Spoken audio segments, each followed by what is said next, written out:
Hello friends, स्वागत है आप सभी लोग का हमारे चैनल एग्जाम्स क्रैकर्स में। फ्रेंड, जो केमिस्ट्री का हमारा टॉपिक चल रहा है एटॉमिक स्ट्रक्चर का, परमाणु संरचना का, उसमें हम लोग आज पार्ट 3 डिस्कस करने जा रहे हैं। पार्ट 2 इसके अवेलेबल हैं प्लेलिस्ट में, आप जाकर देख सकते हैं। साथ ही अदर सब्जेक्ट्स के अदर टॉपिक के भी टेस्ट अवेलेबल हैं, तो एक बार ज़रूर उनको दीजिए और अपनी तैयारियों को बेहतर करें, और साथ ही चैनल को सब्सक्राइब भी करें और ज़्यादा शेयर भी करें। तो चलिए स्टार्ट करते हैं आज का वीडियो। देखते हैं पहला प्रश्न क्या है। निम्नलिखित में से कौन सा विभाज्य नहीं है। ठीक है, आप इसमें से बताना है आपको कि कौन सा ऑप्शन जो दिया है उसमें से कौन सा ऐसा एलिमेंट है जिसको डिवाइड नहीं किया जा सकता है। ऑप्शन है परमाणु, दूसरा ऑप्शन है अणु, तीसरा ऑप्शन है मिश्रण और चौथा ऑप्शन है इनमें से कोई नहीं। ठीक है, तो जो ऑप्शंस में दिए गए हैं उनमें से कौन सा डिवाइड नहीं होगा, मतलब इससे ज़्यादा वो डिवाइड नहीं हो सकता, ये उसकी अंतिम सीमा है, तो वो तत्व आपको बताना है। तो इसका सही आंसर क्या होगा? Option D. इनमें से ऐसा कोई नहीं है जिसको डिवाइड आगे न किया जा सके। इसमें सारे डिवाइड हो सकते हैं। ठीक है, परमाणु आप लोग पता है इलेक्ट्रॉन प्रोटॉन में डिवाइड कर सकते हैं, न्यूट्रॉन में, अणु को परमाणुओं में डिवाइड कर सकते हैं और मिश्रण को दूसरे पदार्थों में डिवाइड किया जा सकता है। तो इसका सही ऑप्शन होगा ऑप्शन डी। चलिए अगला देखते हैं, परमाणु की प्रभावी त्रिज्या क्या होती है। ऑप्शन है 10⁻⁻6 मीटर, दूसरा ऑप्शन है 10⁻⁻10 मीटर, तीसरा ऑप्शन है 10⁻⁻15 मीटर और डी ऑप्शन है 10⁻⁻4 मीटर। तो जल्दी से अपना आंसर कमेंट करके बताइए, परमाणु की प्रभावी त्रिज्या कितने मीटर होती है। इसका सही आंसर क्या होगा फ्रेंड? सही आंसर होगा ऑप्शन ए, 10⁻⁻6 मीटर। ध्यान रखिए, कई बार एग्जाम में पूछा गया है प्रश्न को, तो आप लोग इसको याद रखिए। 10⁻⁻6 मीटर परमाणु की प्रभावी त्रिज्या होती है। अगला है, क्वार्टज का रासायनिक नाम क्या है। तो फ्रेंड, इसका ऑप्शन है कैल्शियम ऑक्साइड, दूसरा ऑप्शन है कैल्शियम फास्फेट, तीसरा ऑप्शन है सोडियम क्लोराइड, चौथा ऑप्शन है सोडियम सिलिकेट। तो फ्रेंड, रासायनिक नाम से संबंधित एक अलग से वीडियो में लेके आऊँगा, लेकिन फिलहाल इस प्रश्न का उत्तर कमेंट बॉक्स में आप ज़रूर बताइए, इसका सही आंसर क्या होगा। क्वार्टज का रासायनिक नाम क्या है? तो फ्रेंड, इसका सही आंसर होगा ऑप्शन डी, सोडियम सिलिकेट। ध्यान रखिएगा, सोडियम सिलिकेट क्वार्टज का रासायनिक नाम है, एग्जाम में कई बार पूछा गया है। और साथ ही सोडियम क्लोराइड नमक का रासायनिक नाम है, साधारण नमक का जो हम लोग खाते हैं, तो ये रासायनिक नाम जरूर ध्यान रखिए। अगला है CaOH2 किसका रासायनिक नाम है, आपको बताना है। Quicklime, gypsum, select lime, bleaching powder. ठीक है, सेलेक्ट लाइम होगा इसके साथ साथ। ठीक है, ध्यान रखिएगा, सेलेक्ट लाइम तो किसका रासायनिक नाम है। तो जल्दी से अपना आंसर कमेंट करके बताइए। तो फ्रेंड, का सही आंसर होगा CaOH2, जो रासायनिक नाम है वो है option C, select lime. Select lime का मतलब होता है बुझा हुआ चूना। हाँ, ठीक है, बुझा हुआ चूना। सेलेक्ट मतलब बुझा हुआ, लाइम मीन्स चूना। बुझा हुए चूने का ये सूत्र होता है। तो कभी कभी रासायनिक तत्वों के नाम इंग्लिश में भी दे देते हैं, तो आप प्रयास करिए हिंदी और इंग्लिश दोनों में याद करने का। ठीक है फ्रेंड, तो ब्लीचिंग पाउडर का भी हम लोग सूत्र देखते थे, कई बार एग्जाम में पूछा गया है, आपका रिवीजन हो जाएगा, CaOCl2।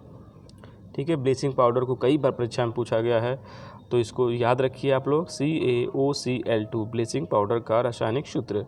दूसरा है quicklime, quicklime CaO calcium oxide को क्विकलाइन मतलब तेज़ी से क्रिया करने वाला अनबुझा चूना भी कहते हैं।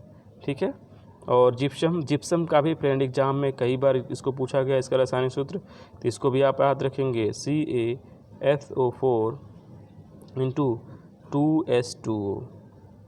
ठीक है, तो इसको ध्यान रखिएगा, जिप्सम CaSO4 × 2S2O और क्विकलाइन CaO bleaching powder CaOCl2।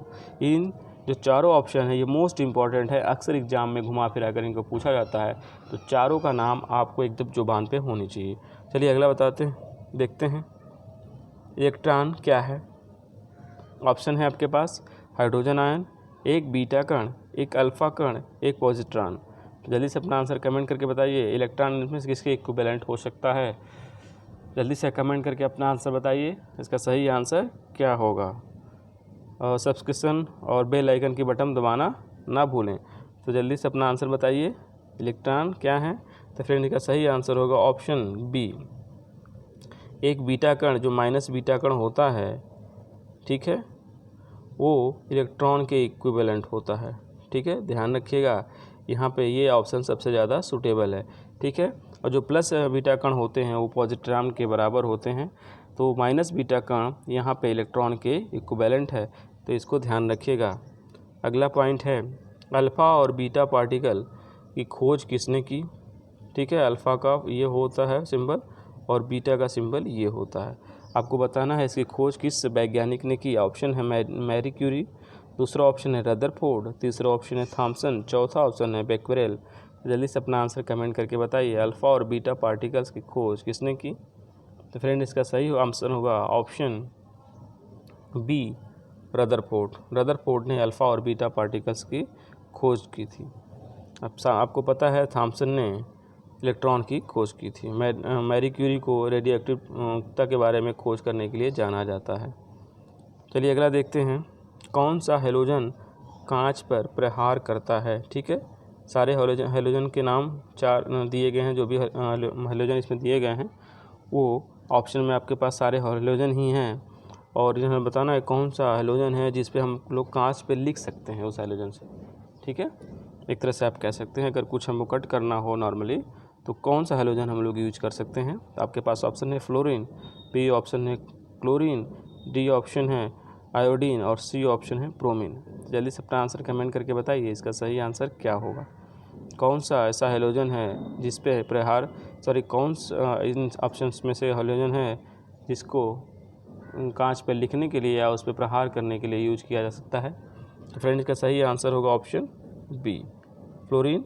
Fluorine जो हैलोजनों में से हैं ये हाईली ऋणात्मक होता है, और ये हैलोजनों पर जो कांच होते हैं इस हैलोजन को कांच से पर लिखा जा सकता है। इसका प्रयोग करके कांच पे कुछ भी लिखना हो तो इसका प्रयोग कर सकते हैं।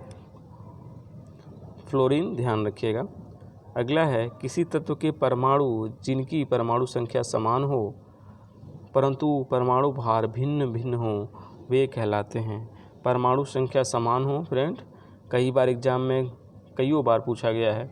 ठीक है, परमाणु संख्या समान हो, परमाणु भार भिन्न हो, या परमाणु भार समान हो और परमाणु संख्या भिन्न हो, इस दोनों को अक्सर घुमा फिरा के एग्जाम में पूछा गया है। तो आपको सही बताइए इसका सही आंसर क्या होगा।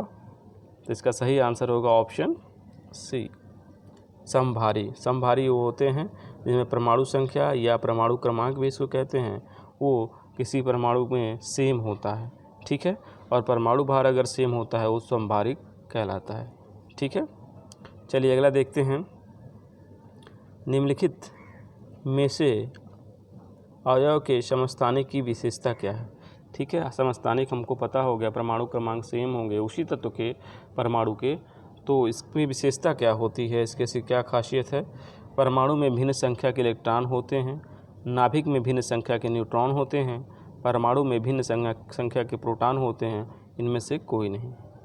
जल्दी से अपना आंसर कमेंट करके बताइए, इसका सही आंसर क्या होगा। समस्थानिक की विशेषता क्या है जो इसमें से मैच कर रही है ऑप्शन में। तो इसका सही आंसर क्या होगा, ऑप्शन नंबर बी, नाभिक में भिन्न संख्या के न्यूट्रॉन। ठीक है, जो भी समस्थानिक नाभिक होगा उसमें न्यूट्रॉनों की संख्या भिन्न होगी, इलेक्ट्रॉनों की संख्या बराबर हो सकती है, प्रोटॉनों की संख्या बराबर हो सकती है, लेकिन जो न्यूट्रॉन होंगे वो हमेशा अलग ही होंगे। ठीक है, जैसे हाइड्रोजन के 3 समस्थानिक हम ले लेते हैं, 1H, 1H2 और 1H3। तीनों में अब देखेंगे तो इसमें 0 न्यूट्रॉन है, इसमें 1 न्यूट्रॉन है, इसमें 2 न्यूट्रॉन है। ठीक है, न्यूट्रॉनों की संख्या निकालने के लिए हमने पिछले वीडियो में बताया भी था कि परमाणु भार में से अगर परमाणु क्रमांक को हम घटा देंगे तो न्यूट्रॉनों की संख्या निकल आएगी। तो इस तरह से आप देख सकते हैं न्यूट्रॉनों की संख्या समस्थानिकों में भिन्न होती है। अगला है, पॉजिट्रॉन की खोज किसने की। पॉजिट्रॉन की खोज बाद में की गई और किसके द्वारा की गई है। ऑप्शन है आपके पास रदरफोर्ड, थॉमसन, एंडरसन और गोल्डस्टीन। जल्दी से अपना आंसर कमेंट करके बताइए, इसका सही आंसर क्या होगा। तो फ्रेंड इसका सही आंसर होगा ऑप्शन सी, एंडरसन। एंडरसन ने पॉजिट्रॉन की खोज की थी। तो फ्रेंड खोज से अक्सर एग्जाम में पूछ लिया जाता है neutron, proton, electron, positron, alpha, beta. तो इन सारे जो खोजें हुई हैं उनसे संबंधित वैज्ञानिक को ज़रूर याद रखिए आप लोग। अगला पॉइंट है, किसी तत्व का परमाणु भार दिया हुआ है, 18 इलेक्ट्रॉन है, तो उस तत्व में प्रोटॉनों की संख्या बतानी है आपको। ऑप्शन है 35, दूसरा ऑप्शन है 17, तीसरा ऑप्शन है 18, चौथा ऑप्शन है 20। जल्दी से अपना आंसर कमेंट करके बताइए इसका सही आंसर क्या होगा। प्रोटॉनों की संख्या आपको बताना है।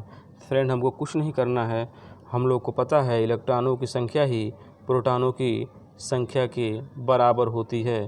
तो सीधे से जो ऑप्शन 18 होगा उस पर हम टिक लगा दें। हमको कुछ नहीं सोचना है, इसमें सोचना तब पड़ता जब अगर न्यूट्रॉनों की संख्या पूछता। तो न्यूट्रॉनों की संख्या पूछता तो परमाणु भार में से हम परमाणु क्रमांक या प्रोटॉन या इलेक्ट्रॉन को घटा देते, जो ऑप्शन आता वो हो जाता हमारा न्यूट्रॉनों की संख्या।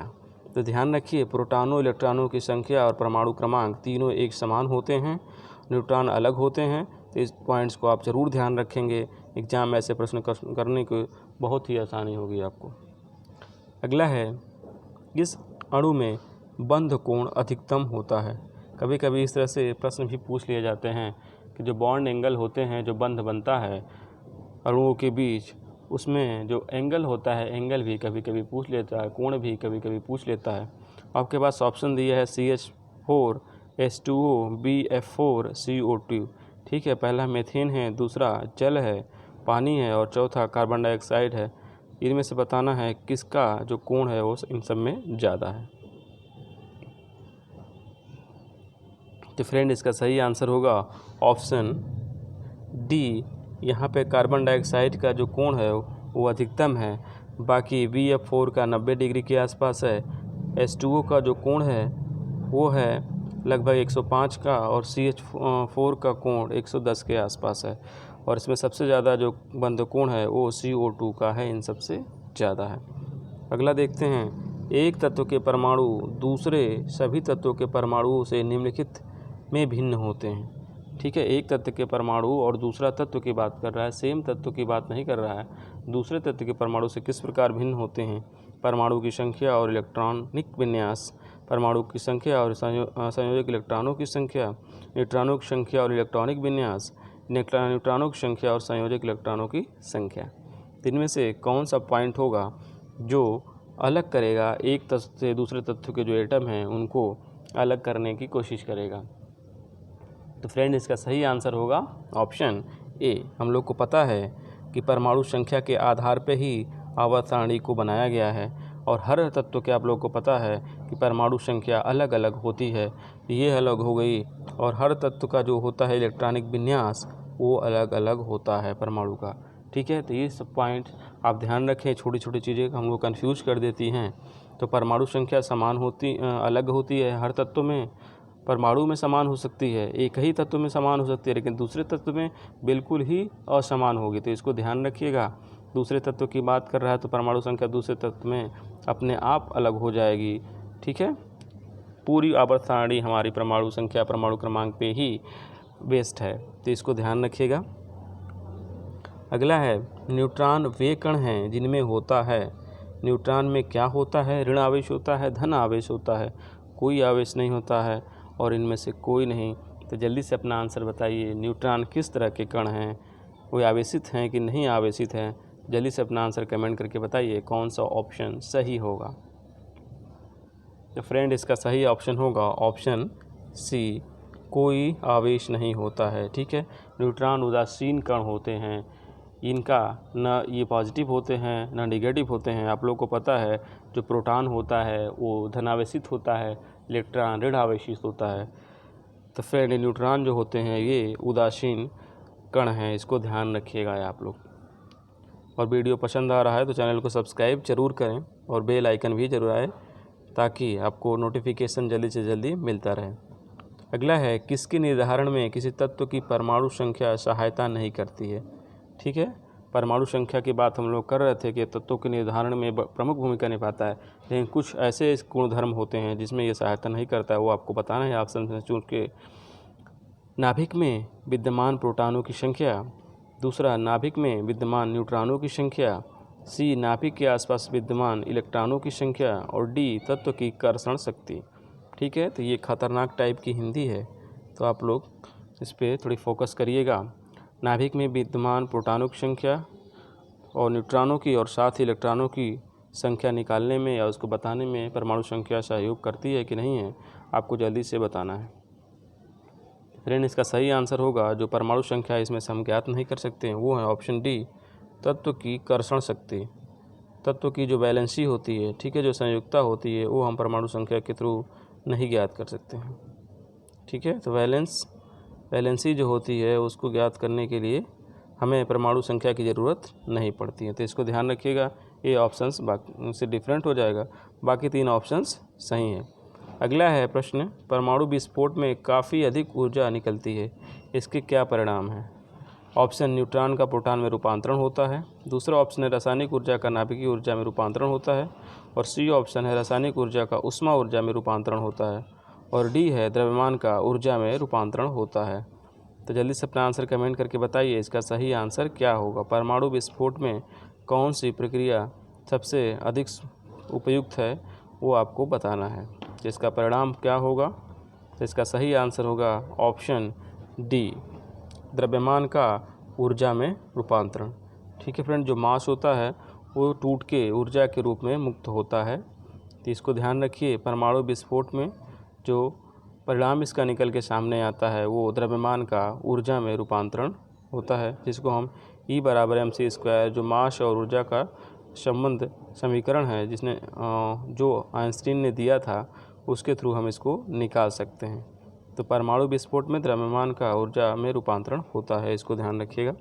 अगला प्रश्न है, यूरेनियम का कौन सा आइसोटोप जो समस्थानिक है, जो जिसका प्रयोग हम लोग न्यूक्लियर रिएक्टर में, नाभिकीय जो रिएक्टर होता है उसमें उसको बढ़ाने में मदद करता है या फिर उसको चलाने में मदद करता है?